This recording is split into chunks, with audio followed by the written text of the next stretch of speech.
huge aponeurosis. A lot of people just have a lot of generalized tension down here anyway. The tissue tends to get thicker, and so skin rolling often does get more difficult in the low back, but it's still potentially even more valuable.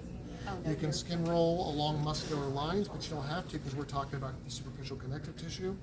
It's also tougher over bony landmarks, like right over the vertebral column. Of course, that can be done in any direction. If you want to be more specific about which way it needs done, you can do a side-by-side test, and she doesn't move as far this way as it does this way. Telling me that there's more restriction over this way. I was just asking about that today. The direction of ease, pretty good there. Yeah, so it's down here in this hip is where she needs it. So I would then apply my cross arm technique, but this is not a deep pressure, I'm just gripping and lengthening the skin. So we're doing the myofascial back from the beginning of deep tissue. Now if I was going to, my focus here was to apply a myofascial stretching, and that's what we're primarily doing, will be my minimum stretch time. 15 to 30. For myofascial stretch. 90 seconds. 90 seconds. Now that's when it starts. Really, I'd want to go 2, 3, 4 minutes. Because 90 seconds is when the collagen begins to realign. We don't want to get to 90 seconds, it started, we're done. Right? Okay. Moving on to application. Make sure you take just a couple quick moments to do your firm Swedish warm-up, whether that's just deep palmar glides, whether that's some combination of Russian dressage.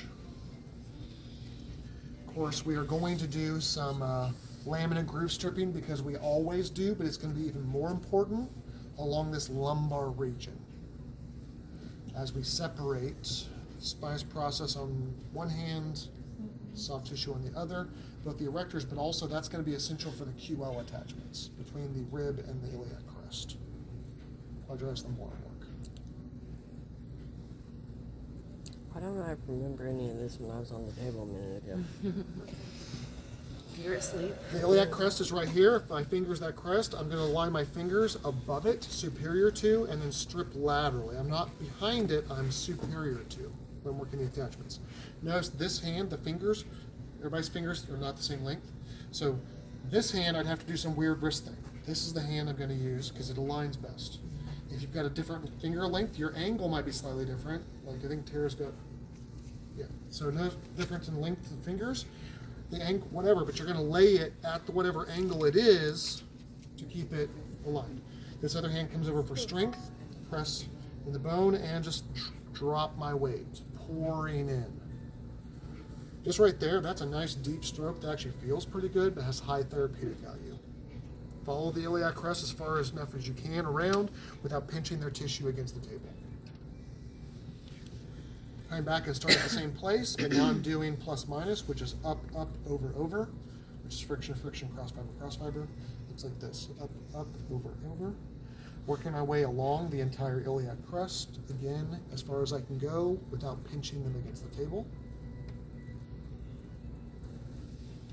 And reverse, now I'm going to the 12th rib. Other hand now has the proper finger build to fit that angle.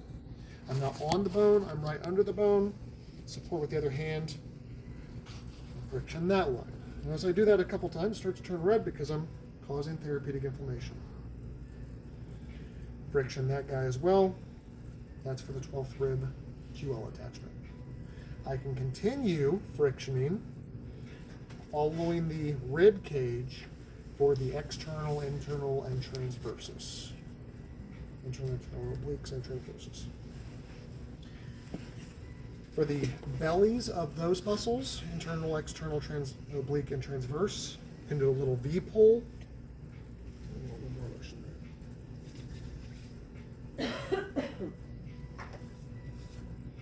So I'm pulling under the rib, above the crest. Under the rib, above the crest. I'm trying to see my upside down V. Is this for the obliques? It's for the obliques, and if you're going pushing a little deeper, it's transversus as well. But mostly the angle is because of the obliques. Mm-hmm.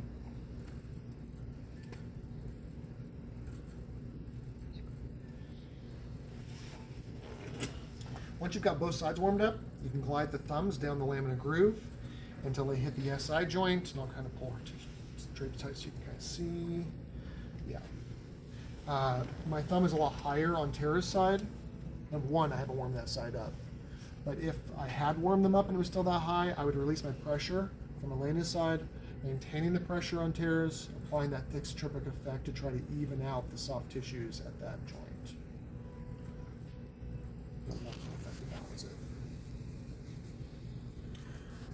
To identify the outside of the QL, I can just feel it's thick, it's soft. It means I just came off the bone, off the muscle. There are 3 layers. The first layer is this vertical direction, the next layer is at an oblique, and the third layer is at the opposite oblique.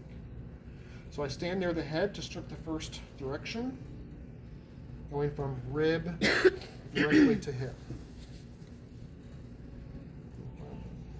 You can actually see how my fingers have made that vertical line.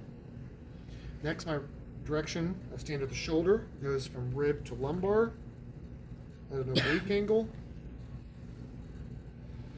Finally, at the hip, going from iliac crest to lumbar for the final oblique fiber direction. Where those 3 fiber directions crisscross, there's a common trigger point in the center. So I'm going to use my plow. You can also use supported thumbs. I'm going to show you how you can still use an elbow. But I'm pressing into the muscle, glide out until I sink in, where that glove handle area is. And then I just lean back in, pinning the muscle against the lumbar vertebrae. That's a common trigger point area. I think he had one. So I can compress and then just maintain your compression. This is a postural muscle. Compression slowly sedates it. I can also do horse stance side to side to create my fiber friction. If you want more pressure or just a more solid tool, I use my finger to still hold my position, drop my elbow in there. My pressure is not into the table. I don't want to smash it. Instead, it's across the body toward the lumbar. More solid. It's not pokey, right? And then if I want to do fiber friction, I still do that, like I'm trying to high-five the back of her head. If you're ever in a situation where you have to work the opposite side of the body, can't really walk around the table very well, you can use a hook. So I just make a hook with my hand. I hook in that same spot. Both hands lean back to apply the pressure. And then side to side for friction. This is good for tight therapy spaces, but it's not my preference because you have to use a lot more muscle to do it. Your forearm.